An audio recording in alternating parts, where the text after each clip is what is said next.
Good morning, everybody. This is Walk the Dog, Season 2, Episode 21. I swear I'm not going to lose track. I'll get it right. We're recording this Thursday evening, so you'll be seeing this on Friday. And I am joined by none other than Julian, the set lead of Lore and Legends. So, Julian, how are you doing today? I am doing well. Long-time listener, first-time caller. Nice. Yeah, exciting. This is cool. This is fun. Good day. We're working on Futureland. Yeah. One of the reasons I came down here was to work with you in Futureland stuff. So you, me, Giovanni have actually been working together, which is why it was really easy to be like, hey, now that we're done for the day, why don't you come over here and have a talk? So kind of like yesterday's, I figured I've got some questions. You can ask me some questions. I brought some questions from the players that they post on Discord that I thought you'd be good suited to answer.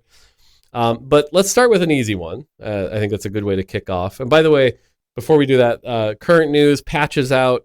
There's a bug with Kindred that I believe the team is trying to hotfix. So by the time you watch this, it should hopefully have already been hotfixed. And then a lot of people are saying ASOL is incredibly good. We're seeing him get optimized. We'll see if it's too good. It won't get be patched before the weekend. So whatever you've got going on this weekend, assume there's going to be some dragons everywhere. Time to climb the ladder. Yep. So, but that's the live stuff. All right. So the question I have for you, which is easy one first. Mm-hmm.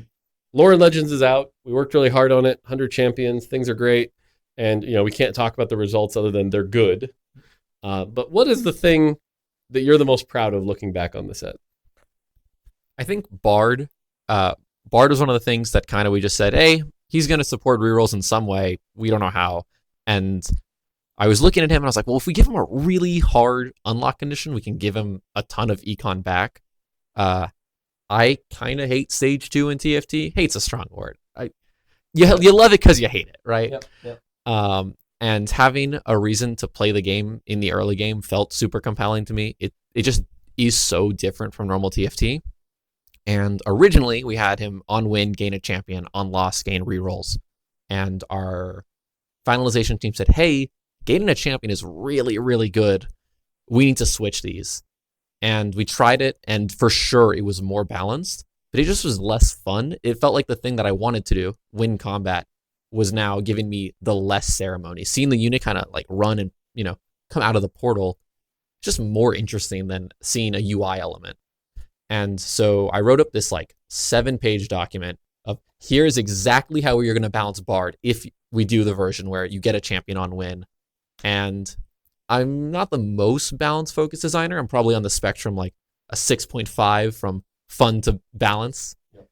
And getting to do that and being yeah, this looks good. We'll just ship this. We might change the numbers every now and then, but all things considered, we're happy with it. I was like, man, that felt really good. I love how Bard played out. If I could put Bard in every set, probably would.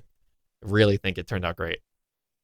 Yeah. Right now, I really like Bard's system, the thing you're describing. I actually just had a Bard game this morning. I think power-wise as a carry, he's currently a little too weak. Sure. But that's a separate thing, and that's also easy to fix, right? Number go up, problem solved.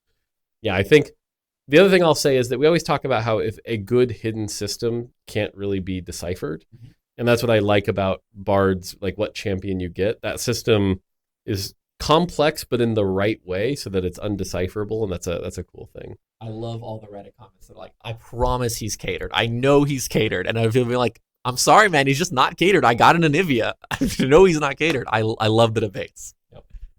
Cool. All right. I'll give you another easy one, and then we'll get to the harder stuff. Yesterday, we talked about how each designer has a different superpower, right? And Giovanni, talked about his Giovanni champions. I talked about how he's a really good implementer.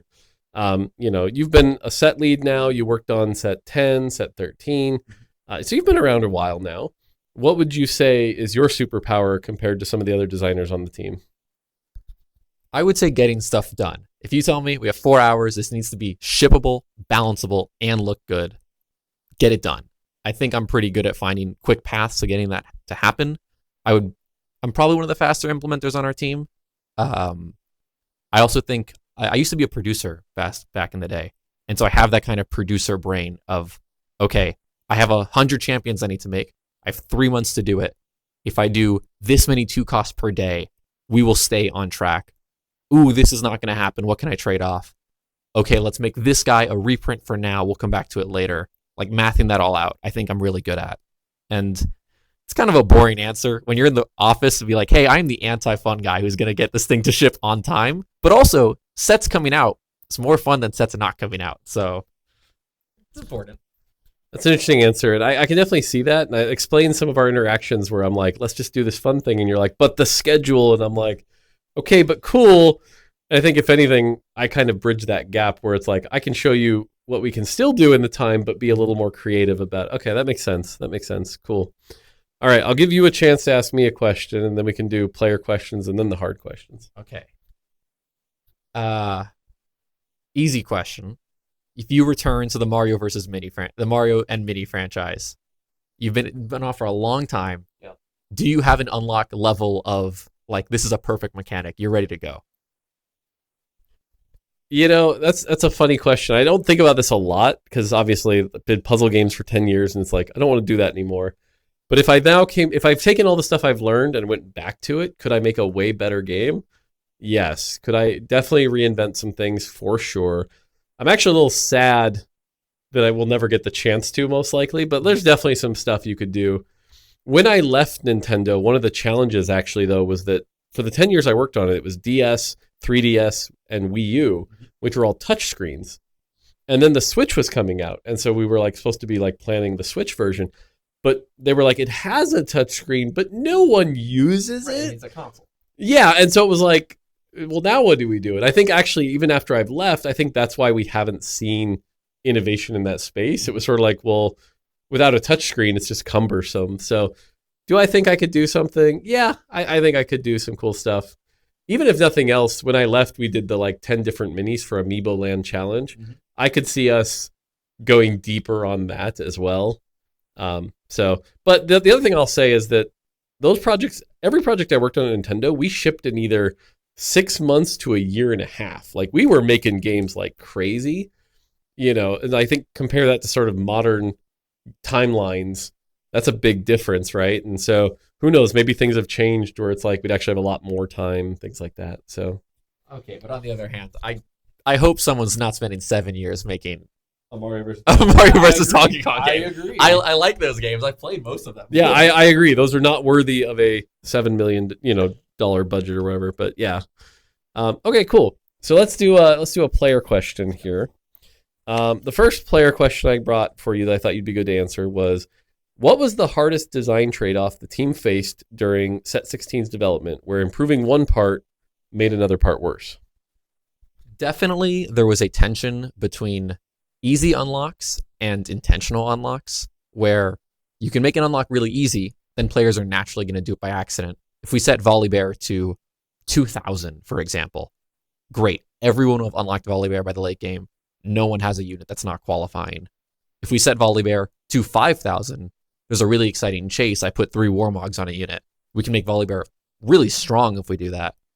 But then, hey, bro, I'm just playing Freljord, man. I just need put the Freljord trait bot in the bag. And so we really kept going back and forth of, can make this unlock easier. Okay, but then this guy unlocked it by accident. Now they're complaining about it. Or we do the opposite and we make it harder. And then this person complains, hey, I just need my champion. And so we really had to pull and push. And sometimes we would just say, yes, this champion on average is going to be unlocked pretty frequently. Or this champion is going to be hard and we will gate them and we'll give them good power for it. We also removed a lot of traits from champions. So Nasus was a juggernaut for a while and Renekton was a slayer. Azir is too linear of a path, too tight of a path. So just take them out of the trait web. Now the Slayer player doesn't complain about not having Renekton because they don't really care as much. Yeah, I definitely remember a lot of those meetings going back and forth, trying to figure that out. I remember Orianna being a pain point for a while, which actually, I guess, because we're on the topic and because your answer segues perfectly, I'll do the other player question here, which is, hey, you've mentioned accidental unlocks are bad. Did you consider using positioning as the unlock condition? For example, if you put Caitlyn and Vi next to each other, you unlock something. So obviously Set is on live, and Set is a positioning one. I like how Set plays out. A lot of conversations of it should be first 3 rows and you need to back row everybody or first 2 rows. but we ended up on first 2 rows because we wanted level 9 players to be able to unlock him. We did have an unlock condition for Oriana that said, put 2 units next to the Piltover invention. And I don't think I've ever received more negative playtest feedback in my entire life. I have had champions bugged to deal 1 million damage. And at least someone goes, well, this was kind of funny the first time it happened. Just consistently, players are like, I don't know where the Piltover invention is.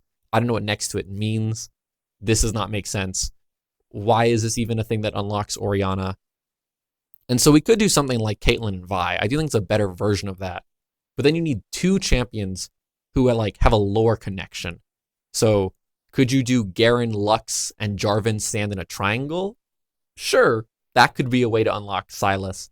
But if someone said, let's have Caitlyn and Vi stand next to each other, why does that unlock Oriana? Maybe Jinx and Vi could unlock Warwick? Well, so that was actually my point. I actually think there's something in here that's really good. And if we ever revisit this, I think could be worth considering. Because if you look at the Warwick condition right now, where it's like play a Jinx and a Vi, and they each have an item.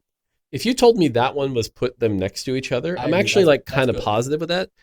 And I think, but I will say, I think it specifically only works with a frontliner and a backliner. Sure, so it's not an accident. Right. Because I think if you had like put Caitlyn and Oriana next to each other, you're just going to do that by accident all the time. And so it would have to be a positioning, kind of like set, where it's like something you don't normally do. Mm-hmm. But to that end, I actually think there's a lot of value in something like that. Yeah, I think if we can find the right trios, if we were ever to do this mechanic again, I think it totally makes sense. Good job. You're a designer. This is where Reddit would say, hire that guy. And it's like, yeah, because that's the bar for hiring. Perfect. Okay, cool. I will let you ask me a question again if you've got one. Yep. As a person who's watched a lot of your streams, you would often say, one day we'll tell the story of set 10, and today's not that day. Can today finally be that day? It's been 6 sets.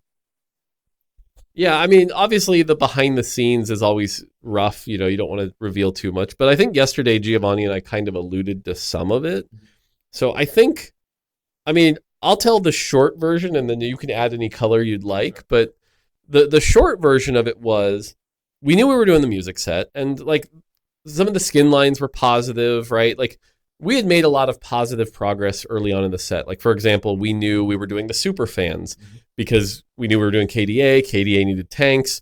We worked with people like our art team, like Tori and Seb, to like make sure that we could get those made. So we were getting custom skins. Things were looking pretty decent. But at the same time, for all the things that were going well, there were a lot of things that weren't going well. We the set mechanics struggled for a bit because at the time it wasn't chosen. It was something else. Which I can't say. And in addition, just some of the traits just really weren't living up to their hype. Some of the champions really weren't living up to their hype. And I remember it was like right after 9 had shipped, I had to help with 9.5, which is always a rush job because that was like our last mid set, but we wanted it to be a good one. But also then very quickly transition over to help 10 and sort of seeing where it was at. And I remember there was this like moment where it was like, we're not going to make it if we keep going down this road. So Witty, Cole, Alex Cole, and myself got in a room and almost kind of like took what we had and sort of redesigned a lot of pieces. And then we brought up, like we did one of those heroic efforts. We've done this a lot in the past, like set 4, set 5, set 6, set 8, where it was just like, okay, let's grab a bunch of people that we know are like really good, people that will definitely get this done. I think you were part of that for sure. And it was like, here's the new plan, go, go, go, go, go. And I think within like 3 weeks, it felt like night and day. And all of a sudden it was like, wait. And so the funny thing to all of this is set 10 ended up landing as one of our better sets of all time. You could debate where it is in the tier list, but I think for most players, it sits somewhere in the like low S, high A. But considering the development hell it was kind of through, that was a pretty crazy transition. So that's the like fast version. You were there for some of that. What would you add to that? I think it's really hard the first time you work on a TFT set that you're both learning design and implementation. And that can be, it's a lot to pick up on. TFT is a complicated game. Hextech is a complicated engine. And I remember showing up for set 10 and saying, what do you need me to do? And they said, whatever Mort says. And I don't know that, but okay. I can see that. That is exactly what he told me, and I said, "Got it. I'll see you in 4 months." And Mort sent me the paper design for Heartsteel, and I said, "Do you want me to like think about this at all?" He said, "No, just take care of this." And Heartsteel showed up, and Heartsteel's great. Heartsteel's one of the best traits of all time. I even remember there was Hyperpop was a 1-2-4, and I remember thinking, this could really use a 3-piece. Should I speak up? Should I say it should use a 3-piece? And I messaged Mort, and he was like, obviously you can ask this question. Yes, we'll put it in today. And honestly, it really helped me grow as a designer to just see all the changes that were being made. Typically, we have a culture of explaining our design rationale for changes on the team and just being like, okay, here was the problem. Here's the solution. I understand this. I feel like it was so good for me. I got to just focus on doing implementation for practice and just seeing other designers design. That was the shit. I love that so much. Nice. See, it's always hard for me because like if Woody said that, I totally believe it. You know me, I'm just like whatever it takes to make the set. I'm trying not to get in the way. And so I admit I'm always a little subconscious sometimes of like how people perceive me.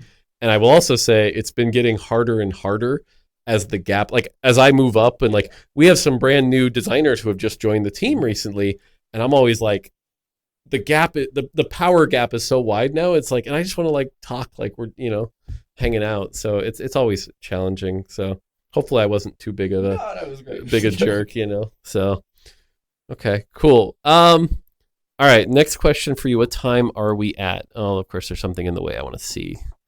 It is. Well, yeah. Okay, there we go. we're only at 16. See, just like Giovanni, we have lots of time.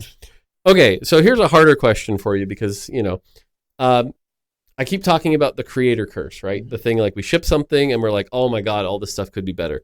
You were the set lead of 16. It's been out now. I know you've been playing a lot more games than I think you normally do, and so you've been like experiencing it. So creator curse time. What do you look at and you're just like, oh my God, if I just had more time, if I just done it differently? What are your big regrets on Lore and Legends? Mel is definitely number one. This champion, I put so much effort into, and I think she's like a C+ at best. Yeah. Where to start? From a design perspective, we really wanted a 5-cost that used damage items. Zillion loves mana. I'm trying to think of the other 5-cost backliners in the set. Annie loves mana, right? Annie's triple adaptive. Zillion is triple adaptive. And so Mel's like, okay, we'll give her mana drain. That'll make her really, mana is less valuable on her on average. And we'll give her this passive that lets her do magic damage early, so she doesn't even really need to cast, right? She'll just deal damage quickly. And we'll have these orbs stick around for the rest of the fight, even if she dies early. So, if Annie gets fizzed, too bad for Annie. If Mel gets fizzed, that's AP damage for the rest of the fight. And it just did not work out. Biss is still triple adaptive. And the fact that we had to tack on this big boom onto her, well, that's because she just didn't feel like a 5-cost without it. But man, I just feel like that design is confused and it doesn't hit the goals at all. Also, having those suns orbit around and they pass to a unit, and when set goes untargetable, they pass to someone else. It's like a week and a half of coding. A week and a half of code for a C+ is unacceptable. And I love Mel. I am a huge Mel fan. I love Arcane. I love like the Noxus aesthetic. So I was really invested in her. I really wanted her to be like at least an A-tier champion, and it just never worked out. And she's strong, but she's not. I mean, most players would say she's pretty unplayable right now. Okay, well then she's even unplayable. Yeah. I look at Mel with a lot of regret, I'd say. Okay. Any other ones? That's a great answer, but any other ones? Trying to think. I think. Oh, and Ishtal. I love Ishtal. I think Ishtal's really good. I made a call to have the unlock ceremony for champions play at the end of combat. So, right, when you play Ashe with 2 items, you see Tryndamere and he goes, I'm Tryndamere, whatever. And I said, hey, Ishtal champions need to do the same thing. So we need to move when the quest checks earlier, right? If Brock needs to be 500, then this needs to happen at the end of combat. This broke a ton of quests. Earn 10 interest, now can't check when you earn interest, checks at the end of combat. Deal have an empty item bench. Well, now you can equip these items or you can remove these items, and that's super annoying.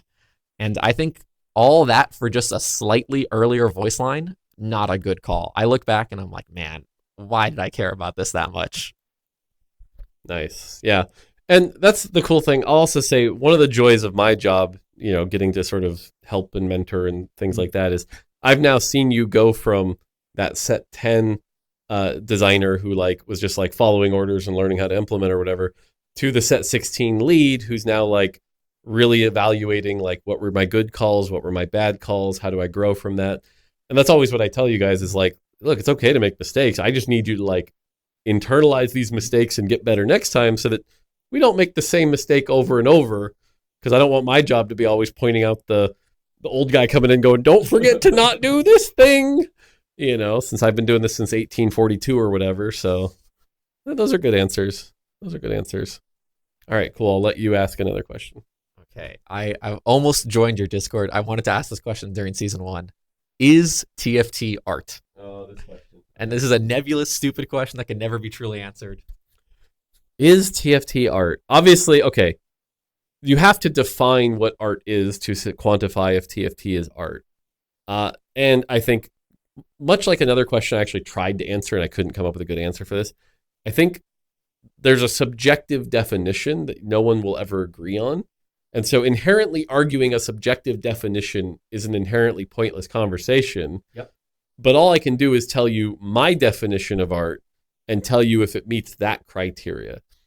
And for me, the definition of art is something that like really elicits a feel in an abstract way that makes you question, but it's also open for interpretation, right? So like when I look at a painting, there are many ways to interpret a painting, but it elicits various types of feels.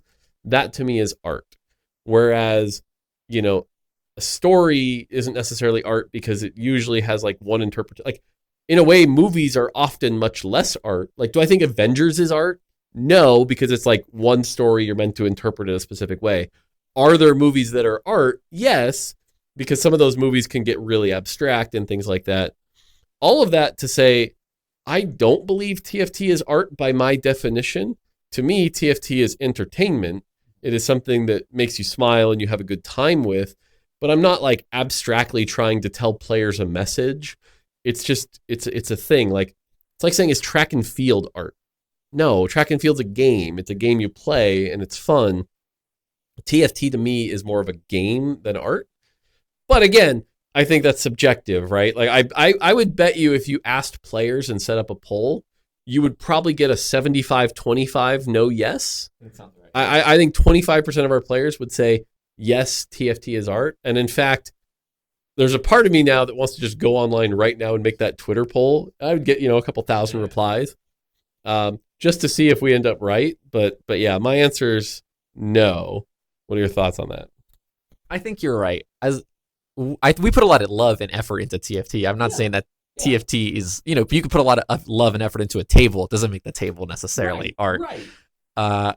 I don't think TFT has enough of meaning. It doesn't say something about the world, right? What the classic quote is, it's supposed to comfort the uncomfortable and discomfort the comfortable. TFT doesn't do that. I'm chilling in my pajamas and I'm playing TFT. But I think there are elements of TFT that are art, right? Yeah. Like their animations can be art. I think the artist put art in the game. Yeah, I think the artist put art in the game, but like the whole of the game, I do not believe is art. But again, I think very subjective question. All right, I think I've got one more for you, and then I'll let you ask it or whatever. I just talked about sort of your growth and how you've been here for a while. Like, you started like what, the 8.5-ish, give or take? I started training on 8s, and then 8.5 was the first set I like really contributed to as a designer. Okay. Obviously, you've been here a while now, and you've grown, and like you said, you got to lead a set. If a lot of players were probably like, what's it like working at Riot? What is one thing, because a lot of the people watching this are like future game devs or interested in the space, or what is one thing I think you'd love to tell them that they probably don't know? And keep in mind, you watched a lot of my content, so they know a lot of the stuff I'm telling them, but there's also stuff I like don't tell, or my perspective is as a director, so I don't have that same perspective. What is something you think they should know about what it's like to be on the TFT team? Okay, being on the TFT team. I'm going to give 2 answers here. Just one thing you should know. Don't ever close a door. That's just a bad idea. In college, if you had asked me in 2019, hey, are you ever going to work for Riot? I'd be like, no, never in my life would I do that. And that ended up not being true. I really love my job. I would never, ever leave it right now. But then as for actual the TF team itself, I really think I wish, man, this is so tough. There's an infinite things to learn. You could be the best at implementation, and you could be mediocre at balance, and you could be horrible at writing tooltips. You could be really good at writing tooltips. You could be really bad at animation. You could be really good at VFX. There's so many things. And what I really like about Riot culture is you just are told it's worth it. Just learn it. Just spend a couple weeks learning it. We'll come back to it. It's worth the money. I really think that's super valuable. We're doing some tools training right now, and I feel like a lot of companies I've worked for in the past would have said, you got to figure it out on your own, show up tomorrow and get this thing going. And so I really like that. Cool. Do you disagree? No, I mean, I think that's a fine answer. And like I said, different perspectives, right? Like I came here 11 years into my career. So as far as learning goes, it was like, well, there's some things, but not as much. But like fresh into your career, yeah, there's a lot to absorb, right? And I think, for example, a lot of our new designers we just hired, I'd be curious their perspective now and in a couple of years and things like that. And so, yeah, cool. All right, we're close. We're close enough. So, yeah, I guess I will sort of wrap this up with really, obviously, Set 16 has been a success, which I think is a nice relief. I know we kind of put a lot of effort in, especially near the end, so things have been good. Is there anything else you want to say to players? Because like I said, you don't get to come on here every day or anything like that. Is there anything else you want to add? Thank you all for playing the set so much. It's really, really great. For all the people who came up to me in like Paris or anything and said, hey, I really enjoy the set. Probably some of the coolest moments of my life. You're never really going to get something better than that. And Giovanni gave such a nice message to you. I hope we're now going to set a trend of embarrassing you on camera. You're such a good mentor to me, man. I really hope you understand that I come to you a lot for a reason. I message, Mort and I both wake up at like 2 a.m. and I message Mort all the time of a design problem, and he's like, here's what you need to do. And man, I just really appreciate it. And I'm glad to have you in my professional career. That's true. I forgot you were the other early morning riser. I think there are like 3 people I talk to pre 8 a.m. and you're one of them. You, Alex Cole, and occasionally Roger. Roger can Roger's up pretty early, so he'll do that. And so that's funny. That's cool. All right. Well, cool. Obviously, guys, have a great weekend.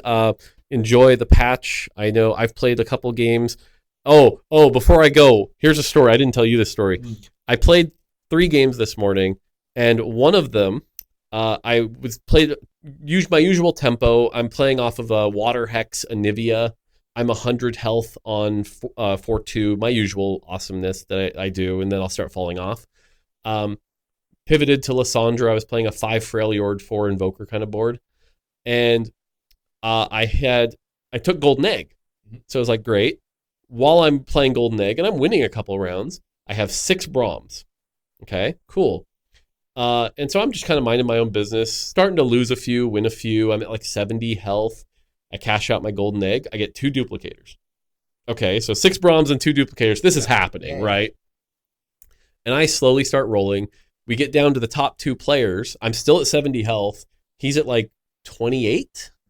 And I hit the Brahm 3. It's like, okay, great. This is going well. And I'm like at work here, so I'm barely paying attention. I look over his board. He's selling his board. And he's going for Shyvana 3. And he hits Shyvana 3. And I'm like, oh God, I lose. But that's not what happened. What happened is Shyvana goes up, does her cast, wipes out my entire board except Brahm. Brahm is at full health, or like I think he took like 30% of his health, walks up to Shyvana, who's breathing fire now for the rest of the fight, and is taking no damage. I think there's a bug where the range, like she just can't hit the unit right in front of her face. And so Brahm's just sitting there like slowly punching while Shyvana's breathing fire. Neither of them really taking damage. Goes to overtime. We both take damage. So he's like, well, that seems lame. He buys a bunch of units. Same thing, but Braum manages to survive the units because he didn't have enough gold to buy anything. Goes to overtime again. I win the game beating a Shyvana 3. And I'm just like, literally in chat, I'm like, I am sorry. Okay, when I first joined, you told me 3-star 5 Kush would win 99% of the time. Yeah. There's your 1%. No. I should not have won that game. I felt so bad. I'm just like, God. So anyway, that's my fun game that, if I had recorded would have been hilarious to share, but I felt so bad. So anyway, cool. All right. That's going to do it for me. Hope you guys have a great weekend. We'll see you on Monday for Meta Report and Tuesday for Walk the Dog. So yeah. All right. That's going to do it for me. Until next time, take it easy.